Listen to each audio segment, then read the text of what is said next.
Today, is the government any closer to stopping the boats? Keir Starmer faces a backlash over welfare. And is artificial intelligence bad for the film industry? This is Politics Live.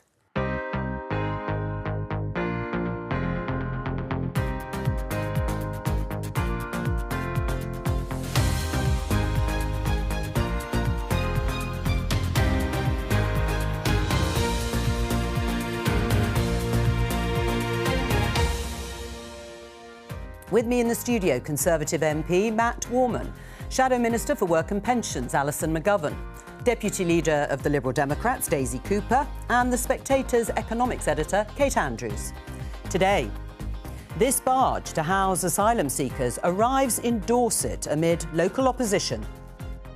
I think it's a totally inhumane way to house people who've already had a very traumatic start in their journey. Meanwhile, the government's illegal migration bill will become law after objections in the Lords are overturned. So will this mean the government can deliver its promise to stop the boats? Also today, if you have more than 2 children at the moment, you don't get benefits. Would that change under a Labour government? We're not changing that policy. You're not changing the 2-child policy.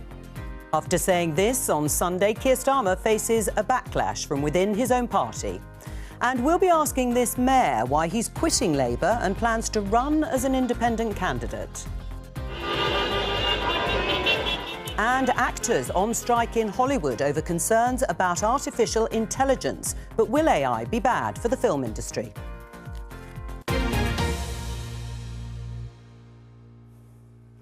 Let's start with the issue of free school meals for primary school children in Britain. Jamie Oliver, the chef, was being asked about this at the Future of Britain conference that's been put together by the former Labour Prime Minister Tony Blair, and he had this to say. As a country, as a team, we have to protect those children. So we have to get that over the line. Mayor Sadiq is actually doing it. As of this May. The local people like in York, they're doing it, but in Wales you get it, and Scotland you get it. Not in England's the meanest. England's the meanest. Those vulnerable kids. Jamie Oliver speaking this morning. Is England the meanest when it comes to providing free school meals for primary school children in Britain? No, I don't think it is, and I say that because I think it's about getting the balance right. I've got a daughter going into Year 3, for instance. I'll be asked to pay for her school meals. I think it's right that people who are lucky enough to be able to afford it make that contribution, and we're therefore able to focus on children who need it most. That seems to me to be a sensible balance. Alison, is England the meanest?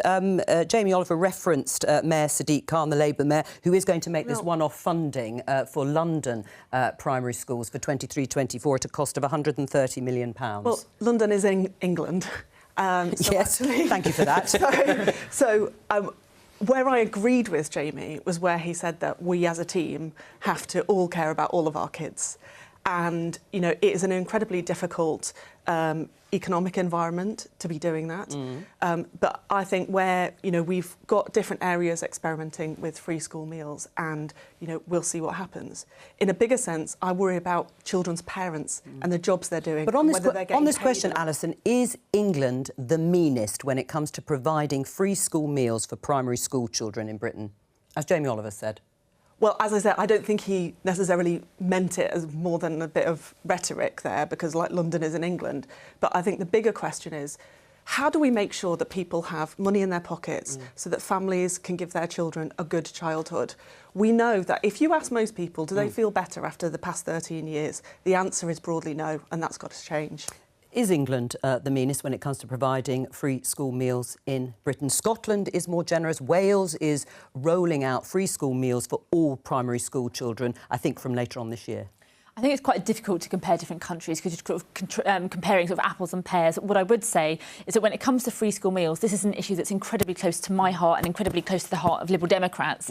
So would you fund free school meals for all primary school children? It's a long-standing Liberal Democrat policy to extend free school meals to all children in primary schools and those children in secondary schools whose families are on universal credit. We have millions of children living in poverty in this country. We have millions of them who are not able, almost a million of them, whose families are on universal credit, who cannot even get one hot meal a day. It's really, really important that the government moves on this. Is England the meanest when it comes to free school meals? I don't know who's the meanest, but I know who is hypocritical, and that is Jamie Oliver, who says in one breath that we need to talk about vulnerable children and what happens to free school meals, and then in the other continues to support policies like the sugar tax, which are deeply regressive and take more money from those parents of vulnerable children. Right. And if I can just challenge the framing of your question, Jamie. Well, I'm just saying what Jamie Oliver said. You said that Wales is more generous, you said Scotland is more generous. It's not more generous to pursue this one policy and focus in a way that actually takes away the ability to say, let's put the money into specifically people who need it most, rather than to say this is a universal benefit. The idea that universal benefits are somehow more generous is the kind of economic illiteracy that gets pushed too widely by some parts of the left. Do you agree with Kate that Jamie Oliver's being hypocritical here? No, I don't. I think he's not over the sugar tax, which is regressive. No, I mean, I think that's a different point about how we tackle public health, and I think that Jamie Oliver's, as I said, is trying to stand up for the idea that we all have responsibility to make sure that children have a good childhood. I mean, Kate can disagree with... Labour's not pledging, is it, to say that all primary school children should have free school meals? We're pledging that we will tax non-doms properly and put that money into giving every child a good breakfast, because not only will that help about 60 quid a week for parents, but also that widens the range of jobs that parents can do. To come back to my point before, which is, how do we get more money in people's pockets? Well, you'd reverse the sugar tax. No, improve people's ability to get better jobs, and having breakfast clubs at primary schools will really help with that. Let's talk about this issue. Financial Times headline, UK illegal migration bill, as we said in the headlines, passes after government defeats Lord's challenges. This means that ping pong, as we call it in parliamentary speak, it's over. That's the bill going backwards and forwards between the two chambers, between the Lords and the Commons. And that's because the government won a series of votes in the Lords very late last night, perhaps somewhat surprisingly, and so the bill will now become law. I say somewhat surprisingly because the Lords had passed numerous amendments in the last round. It's passed. It's going to get onto the statute book probably this week. What practical difference will it make? So I think it's a key part of a package that is all about making practical differences. So some of this is about straightforward deterrent. It's about saying to people that if you arrive by illegal means, then that is not a way of guaranteeing a life in Britain. But it's also a key part of saying we are going to, and we already are, processing applications much more rapidly. We're going to provide people with accommodation that is decent but is not the kind of relative luxury that we're seeing in some hotels. So this is a necessary part of a package that will, I think, make a huge difference and addresses a really key concern up and down the country. Yeah, but on the practical difference, what material difference will we see on Friday, let's say? Because the bill says there'll be a duty on the Home Secretary to remove anyone who enters the UK in breach of immigration control. Where will those people be removed to? So that's about fundamentally saying this is either returning people to their own country. We've got people coming from places like Egypt, places like Turkey, which market themselves as holiday destinations, Albania long in the news. It's about returning people to safe countries, or to get the Rwanda scheme off the ground as quickly as possible. Now, I'm not saying that planes will be taking off on Friday, but I think that is a very important part of a package that is a key way of deterring people from making an illegal and dangerous journey. It's like Groundhog Day in the House of Commons. You know, year by year by year, we have more bits of legislation when we get warm words like that we've just heard, promises that they're going to deal with the backlog. That never happens. And all the while, I would, you know, really challenge the idea that somehow it's an easy life. We're talking about some people who have dealt with horrific war and conflict. And I really think that the best thing that we can do is deal with those cases quickly, because that means those people who need to be removed can be removed. Where will they be removed to? And those people who actually have a case can then rebuild their but where will lives. they be removed to, the ones you want to have removed if they fail with their asylum application? So the best way that we can do that is by building up alliances with other countries. And in the end, you know, after all of the damage that was done to our relationship with France, in the end, the government have come back around to trying to improve that, I think, too late. So we can use the money that's being spent on the Rwanda scheme in a much better way to have a proper border force and to have proper policing of it, and then also, you know, make the system work properly. I think actually all we've seen this week is yet more promises and no delivery, which actually is harmful to some of the most vulnerable people in the world and doesn't serve any British citizens. The fact is the government is doing that improvement of border force, it's doing that increasing processing of applications. The only sense in which Alison is right is it is like Groundhog Day because it's 80-something times that Labour have voted against these measures. You simply can't say we would do what the Tories would do, but we'd do it better. We've got a better plan. Right, but your plan, as you such, according to your 5-point plan, which you've mentioned, you want a better deal with, for example, France. But why would President Macron give Keir Starmer a better deal than Rishi Sunak? Well, I mean, in part because Keir Starmer hasn't been part of a government that's spent years and years and years undermining our relationship with our nearest neighbours. But as you said, they've built back that relationship. Why? It seems to get on quite well with Rishi Sunak. They've tried to. I think they've recognised, all of the errors that have happened. But, in the end, this is about being realistic about what can help, and that means cancelling the unworkable Rwanda scheme and getting that money into the front line where it can actually really help people. And at the heart of this is the backlog. The last Labour government got that down and we can do it again. Right. Cutting the backlog. Is that the most important thing as far as you're concerned? I think there's 2 or 3 things that need to happen now. I do think this is an appalling piece of legislation. I think it's going to be unworkable and expensive. But in terms of what needs to happen now, Liberal Democrats have said time and time again, first of all, we need safe and legal routes for those people who have a genuine asylum claim to come here. We need to have a proper enforcement body to crack down on those unscrupulous employers who employ people who are either trafficked here against their will or who are smuggled here to work. The government has failed to do that, and they have got to get back on track on the backlog. The Liberal Democrats have said you could scrap the Rwanda scheme, use that money to reduce the backlog and invest in people who can process those claims. And I think the government has seriously got a question to answer, because since 2018, their rate of processing these claims has gone down and down and down, and the government has never explained why that is. And I think the Conservative government owe the British public an answer as to why we're in this mess in failing to deal with that backlog. I think if you look at the latest figures, you'll see that they're well up from where they were. They're going to continue. They were on the floor, weren't they? They're going to continue to rise. No one denies that those figures should be in the thousands rather than in the tens in terms of weekly. But why have they got so much worse since 2018? Why has the Home Office failed to get on top of the backlog since 2018? The Home Office's figures show they've got worse and worse and worse, and we've never had an answer from the government on that. So I think the investments that you've seen to deal with very different applications will correct what was a fall that no one wanted to introduce. I think the government clearly But why did it acknowledges... happen? Why did it happen in 2018? Why did the Conservative government take their foot off the pedal and allow this enormous backlog to build? So I think the situation was different in 2018, and that should we have been building up in anticipation of predictable changes? Well, yes, with hindsight, of course we should have done, but no one was saying in 2018 this is what's coming down the track in 2020. So hindsight is a wonderful thing. I get the point that you're making, but the investments that we're seeing now are already bearing fruit in an increased rate. So I think you've admitted that actually the Conservative government got this wrong, and then they closed down the safe and legal routes that made it even worse. We'll come back to the bearing fruit. Coming back to the point of bearing fruit, we will revisit that, because in terms of the number of people making those journeys, it's going up rather than the other way. Well, the application processing is going up. Well, the application processing may be, as I say, from a low bar. Kate, in terms of the practical difference that this bill is going to make when, as Matt admits, the Rwanda scheme is still very much in the courts. We're not going to get a decision until the autumn, probably. Even though they haven't actually rejected the idea of the scheme, they still don't think Rwanda is a safe country. What does that mean in terms of this bill being passed? Well, look, I don't think it means much right now, because until there is a third country to deport people to, not much changes. And to all of Daisy's points about processing, I mean, there is no serious asylum system in this country right now. So I don't think much materially changes very quickly.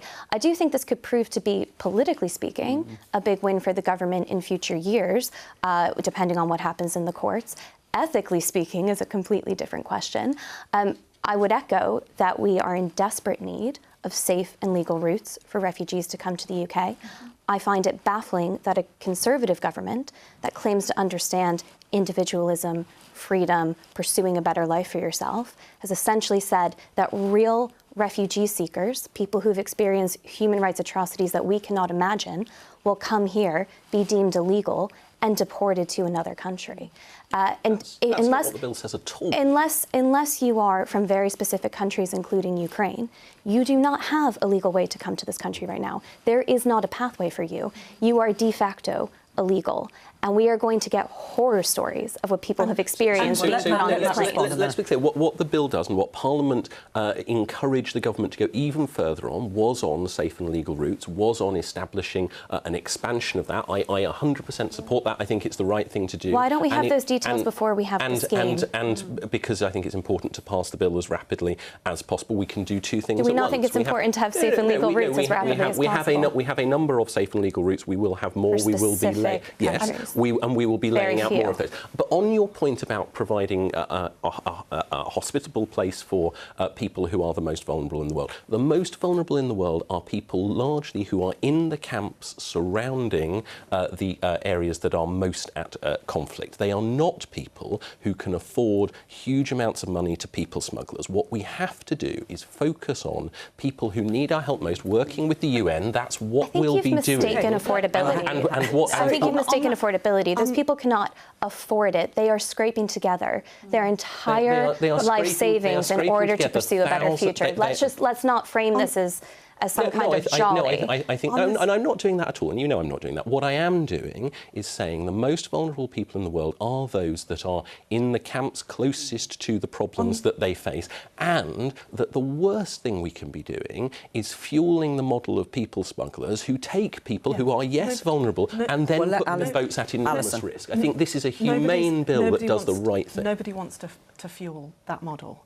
But if you're right, and actually we should be helping people who are in the most vulnerable position, what explains the situation whereby we knew people coming from Afghanistan, we knew who they were, we knew they needed our help, and all of the emails that were forwarded just got left in an email inbox? What explains that level of incompetence and that treatment of people who, on your terms, are the most vulnerable people in the world? What explains the manner in which we treated Syrian refugees in camps where I had it reported to me by organisations that people didn't trust the British government anymore to help them? What explains that? I think let Matt respond to that question. If you look at the actual numbers of people taken from Afghanistan, from Ukraine, from some of those incredibly vulnerable countries, that is where Britain has made a huge contribution. No one's suggesting we can take everybody, but we have made a huge contribution fuelled by the generosity of the British people, and it's right to ask those people to focus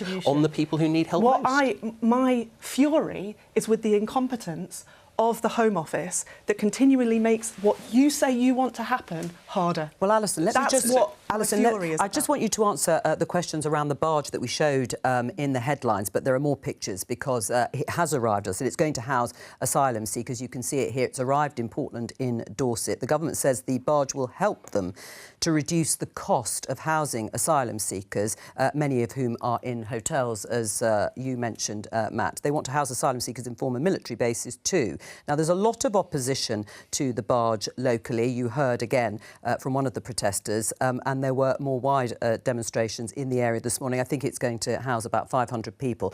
But this headline in The Times says Labour may keep migrant barges while cutting the backlog that you were talking about. It's reporting the view of the Shadow Home Secretary, Yvette Cooper. Alison, an incoming Labour government would still use barges and former military sites to house asylum seekers. Is that right? Well, our plan is our plan. Yeah, but on this, would you support the idea of keeping those barges while you work through the backlog to house asylum seekers? Look, I don't know what the detail of that story is, but what I think we've heard from this discussion is that there's a serious administrative failure going on in the Home Office, and that's got to be the priority for tackling it. But when it comes to this situation, because it will go on for some time, won't it? While you're processing asylum seekers, where will they be kept? Will it be in hotels, or will it be in barges, or former military bases? The first thing that a Labour government would do would be to work much more closely with local authorities to say, how can we make this happen in a sustainable way as possible? Let me give you an example. On a number of occasions in the Wirral, we found out details about what was going on with hotels and various other things through newspapers and no real working together at all. That makes vulnerable people even more vulnerable. But so what local people will want to know, Daisy, is will the barges be kept? Would you advocate for them to be scrapped completely? And if so, where would asylum seekers be housed? Well, as I understand it, part of the reason why barges were dismissed in the first place was because they were proven to be expected to be even more expensive than the hotels. So we don't know how much they're actually going to cost. And the other thing is that I do think this is a little bit of a stunt, because if you were going to house everybody on boats and barges, you need around 300 of them. So I think the government has got into a real mess here, and the situation keeps going from bad to worse. As Liberal Democrats keep saying, if the government could just scrap the Rwanda scheme, they could save the millions of pounds that they're spending on it and use that money to invest in the Home Office to get the backlog down. And then we wouldn't need to deal with these ifs and buts. This is a mess of the government's own making. We keep giving them solutions and they keep ignoring them.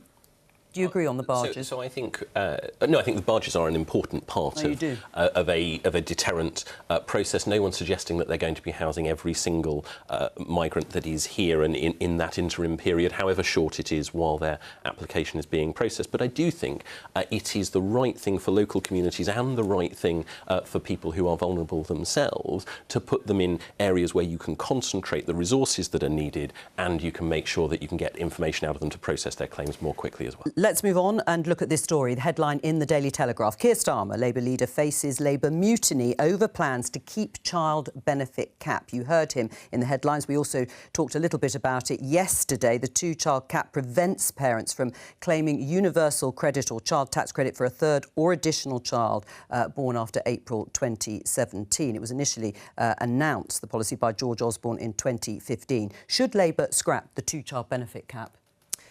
We have got a policy that we're going to fund everything properly, and we're going to have a fully costed manifesto, and that's why Keir was right to say that's not our policy, because everything must be costed properly. And people will have heard us say that. Look, I see the effects of what 13 years have done to families in my constituency every day. That's why, as I mentioned before, we've tried to identify areas where we can find funding and give that to families to help with the cost of living. Do you support the child benefit cap, the two-child benefit cap? It's a policy we voted against, and I think that, as I say, you see the effects of this. Wow. Why are we making a stand about it then, Alison? Because it's obviously causing huge unease within the Labour Party. I mean, Angela Rayner, the deputy leader, says she still stands by what she said a few years ago, that the cap was obscene and inhumane. She hasn't changed her view. Only last month, the Shadow Work and Pension Secretary, Jonathan Ashworth, described the policy as heinous and vicious. You really are going to keep a heinous and vicious policy, as described by your colleagues, without any real explanation? I mean, Keir Starmer didn't give it. No one's changed their view. The point is, as I just said, what we want to do is to have costed policies that are affordable and credible. And priorities? That's why we've identified where we can bring money in and to help families with the daily costs of living. So, for example, breakfast clubs will help people, as we were talking about before. The issue is we need to make sure that we've got that stability and credibility. But when it comes to child poverty, as I mentioned before, only 1 in 6 people working on low pay ever escape it. That's got to change. That's why I want to see job centres and our employment support properly help families. But on this policy, has Keir Starmer misjudged his own party on this policy? Even Lucy Powell today, part of the Shadow Cabinet, saying there is deep unease within the party in an interview within the last hour. None of us feel at ease with what is happening to children in this country. There's unease about not pledging to scrap it. Look, I know that you want to talk about the Labour Party, but none of us feel at ease with what is going on in our country at the moment. You can see the consequences of the past 13 years all around you. Wow. And we know that it's our job to try to tackle that. And that's the point of having a Labour government, is to try to tackle that. But we have to do it in a way that is credible and where all of our policies are properly funded. Well, you've made that clear. I mean, actually, Daisy, perhaps Keir Starmer is sticking to this policy because he's realised it's actually very popular with the public. Recent polling by YouGov revealed 60% of the public think it should be kept, that you shouldn't be able to claim universal credit or more benefits beyond having 2 children. Well, I don't agree with that. Personally, I think it's a horrible policy. Liberal Democrats fought it vociferously in coalition, and as soon as we were out of government, the Conservatives went ahead with it. 60% of the public disagree with you that it's a horrible policy. They think it's a good policy. Some people may do, but I think also a lot of people, if they saw the real effects of it, they might change their minds, and I hope that they might. The fact is that we have 800,000 children in this country living in poverty, around half of those, as I understand it, as a result of this policy. I think it is a really, really horrible policy. It was in our manifesto at the last general election to scrap it. I hope very much that it might be in the next one. I don't, not in a position to make pledges on that, but I certainly hope that all parties can work towards that. What do you make of the sort of dilemma? Popular with the public in polling that suggests it, and Keir Starmer's decision to stick with the policy? I think it's a slight distraction. If you were really serious about helping parents at the low end of the income spectrum, we'd be talking about housing, we'd be talking about childcare, some of the highest costs in the OECD. We would be talking about policies that would be putting many more thousands of pounds back into these parents' pockets rather than tinkering with a specific policy. I think we also have to have, in general, a wider discussion about making it easier to be a parent in the UK. It's a very difficult place to raise a child.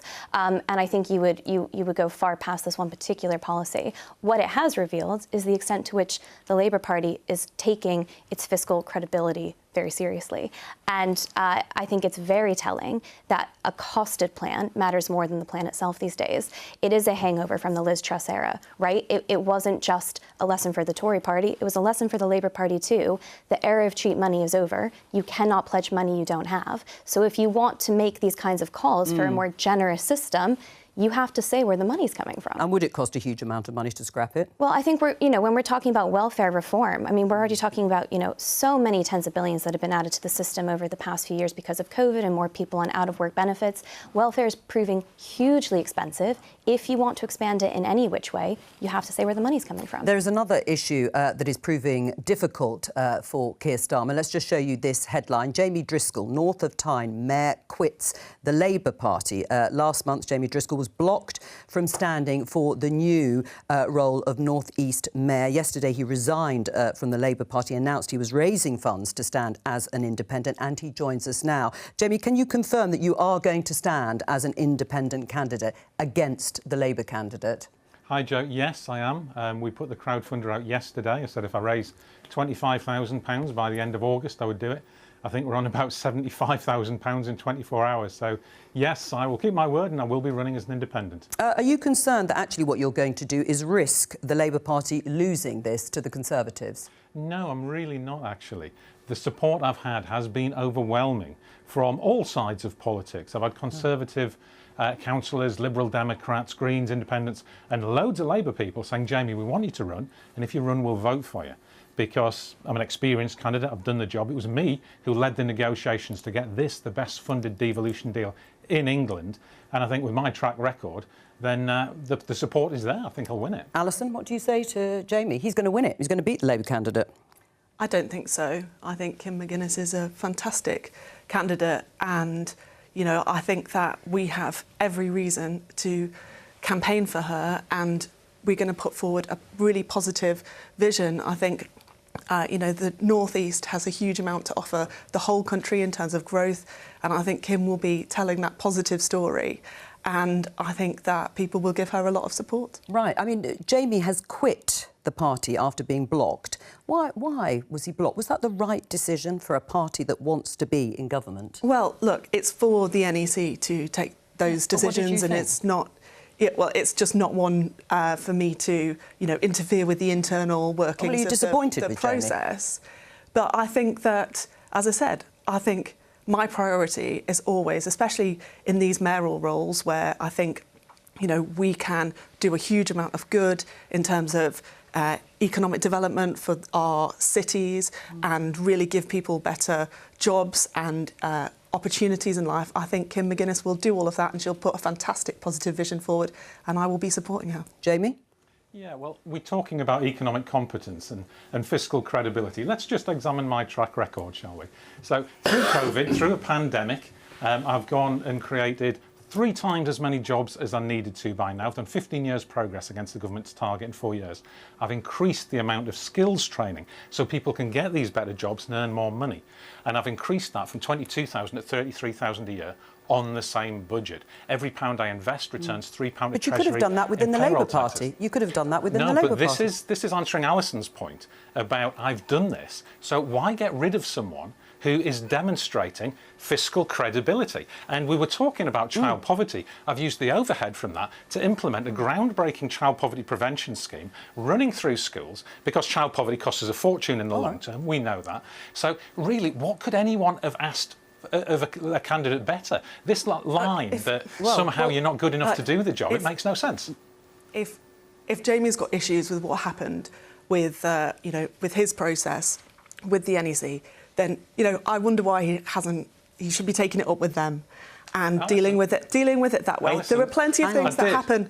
There are plenty of things that happen, within political parties, and that can be dealt with. But as I say, Kim McGuinness is a fantastic candidate that I will be proud of. The rules to prevent appeals. There is no right to appeal. That is not fair by any stretch of the imagination. So, the Labour Party has given me no choice but to do this. Right. And I've had widespread praise from people because I work cross-party. I don't play daft political games. I just put the people of the North East first. Right. And that's why I'm going to run. Right. Are you considering yourself to be a sort of modern-day Ken Livingstone, who, of course, famously and infamously took on Labour's candidate? In fact, I covered that mayoral election in London where he beat Frank Dobson, who was Labour's candidate. Is that how you see yourself? I wouldn't necessarily see myself as Ken Livingstone, but I think there's certain process parallels that where the party blocks a candidate who's widely respected and popular, but the party does that it have causes a right, people a degree of outrage. But I'm quite happy to stand on my track record and answer any questions you like about my track record. It's really solid. Jamie Driscoll, thank you very much for joining us. And just before we move on, don't forget that we are now a podcast. We, being Politics Live, is now a podcast, and you can catch up at any time on BBC Sounds, as you can see there, if you're on the move or not. But it's, of course, better always to watch the programme live, or certainly just as good. Let's talk about actors and AI, because Hollywood actors are striking for the first time in 43 years. You can see here the Screen Actors Guild, the actors' union known as SAG, are leading the strike over disputes about pay and working conditions, but also because of fears around artificial intelligence. We can talk to Paul Fleming, who's the General Secretary of Equity, the trade union for the performing arts and entertainment industries in the UK. Hello to you, Paul. What are the fears in Hollywood about AI? So the fears in Hollywood are very similar to the fears that we have. It's about removing and displacing work that's already happening. It's also about growing profits and the use of mechanization, essentially to just drive profit and not put that money back into the hands of the workforce. And yeah, it is also about the regulation of this from a moral standpoint as well. AI is essentially just generating from existing content. What happens to the people being paid and remunerated from that? And what does that mean for the future of content? As Simon Pegg was saying only the other day, a machine doesn't have breakups and child trauma and an experience of the world. We don't get moral and artistic progression if we hang on to AI in an unregulated way. Right, you mentioned Simon Pegg, interestingly, because you're referring to the interview in the article in The Telegraph. The headline they have picked out is Simon Pegg says AI will weed out mediocrity in Hollywood. He says it might be a good thing because it encourages humans to up their game and stops us, as I say, from being mediocre. What did you think of that? I thought it was a very selective examination of his comments.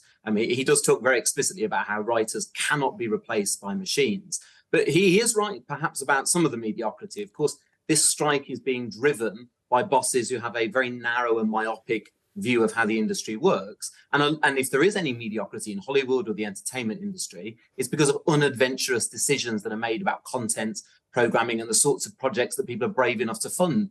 So if we're going to replace the money men with machines, then I think Simon's probably onto something, and I think he'd find a lot of support from all the unions. Kate?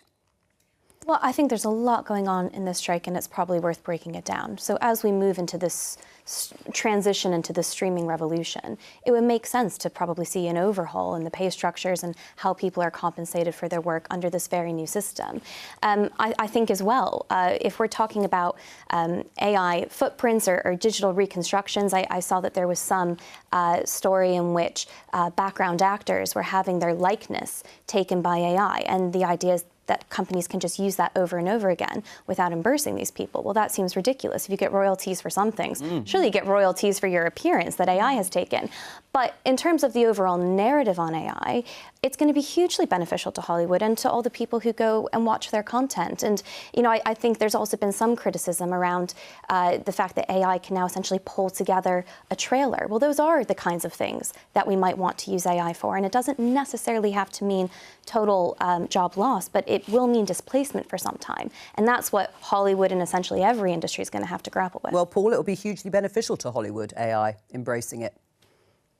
Embracing it in a regulated way that turns the profits that it creates into the pockets of the artists and the workforce that create the product. Yes, no one here is claiming that technology should stop. And there's lots of extra work that AI brings, particularly in video games and other new media, but it has to be regulated in a way that benefits the workforce. Our experience between the 1920s and the 1970s was that new technology made work safer, it made people's work-life balance better, and it put money in their pockets. Our experience over the last 50 years has not been so smooth, and that's why the unions are fighting back to say very fairly, we don't want to stop it, we want to regulate. Right, but AI broadly, in your mind, is and could be a good thing for Hollywood and for the film industry.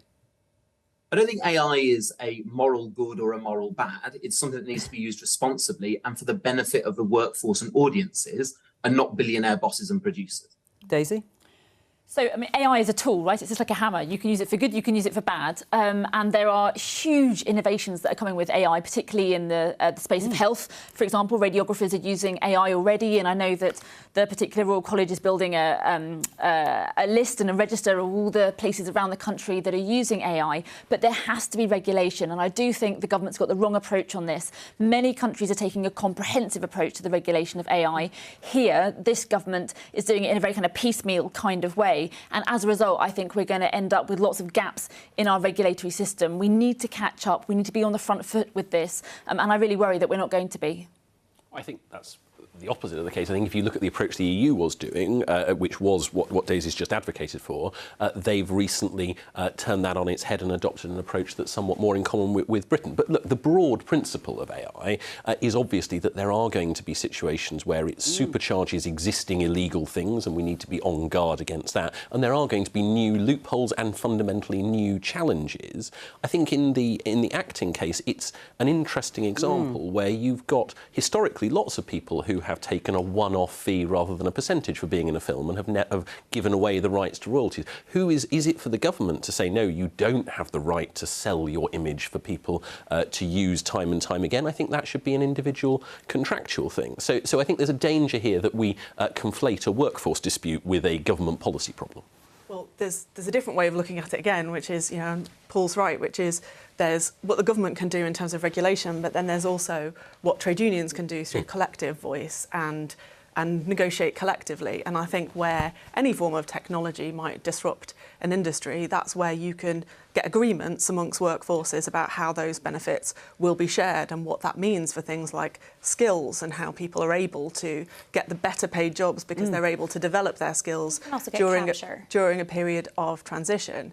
I think copyright is obviously clearly very important underpinning this as well. You know, people have the right to get the benefits of their creativity, and I would want to see that protected. But let's look at what's happened with the train strikes in the UK.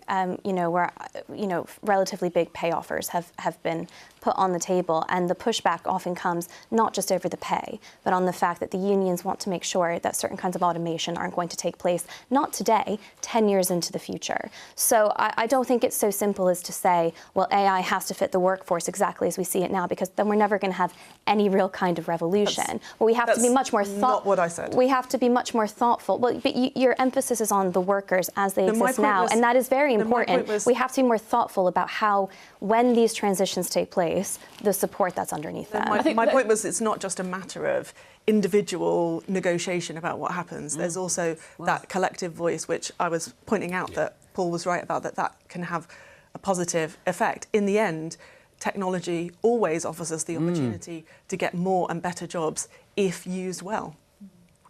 And I think there is a space here for the government to step in, because there are some laws exist already outside of AI. So take copyright and infringement, for example. If you are a writer, and I'm in MP for St Albans, across the south and the west of Hertfordshire, we have a very vibrant creative industry with Elstree Film Studios. If if you're a writer and your work is being used without your permission to generate other work, that should, in theory, be infringement. That should be against copyright law as it stands right now, but because there isn't any regulation around AI, that's not enforceable as it currently is. So there are laws that already exist that could be put in place quite quickly for some of the infringements that we're seeing already, and we just need the government to step up and make that happen quite quickly. Well, that is in terms of government regulation. Let's go back to Paul, because you may have seen William Hague, the former Conservative leader, writing about this strike in LA, where he says AI is starting to write better film scripts. Shock to writers who are on strike in an attempt to limit the role of AI in supplementing or replacing their work. It's hardly a surprise, is it? I'm not quite sure that William Hague has got it right there.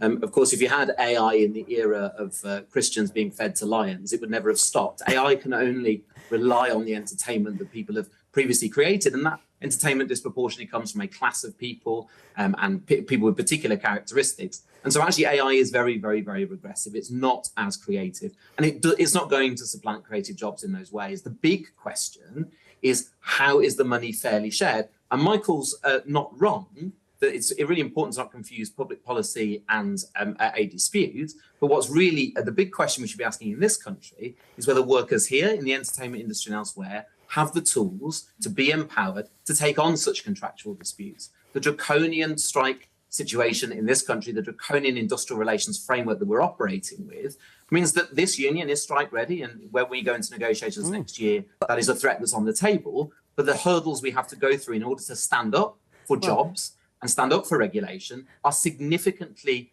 more draconian than in the United States, which comes as a shock to a lot of people. All right. Well, Paul Fleming, thank you very much. Just before we move on, finally, what do you think about, is the first sort of major strike over artificial intelligence? Are we going to see more strikes on this basis? No, I think we absolutely are going to see technology, as it always has, drive tensions in labour relations. That's not a surprise. What's going to be challenging about this is that this is moving at such a rate, and it's very hard to predict, as Kate said, quite what the dispute will be next year, never mind in 10 years' time. So I think it's really important that the government's principles-based approach to regulation is something that is also looked at when it comes to these kinds of disputes, because you have to look at the principles. You can't imagine that you can play whack-a-mole with every single individual instance.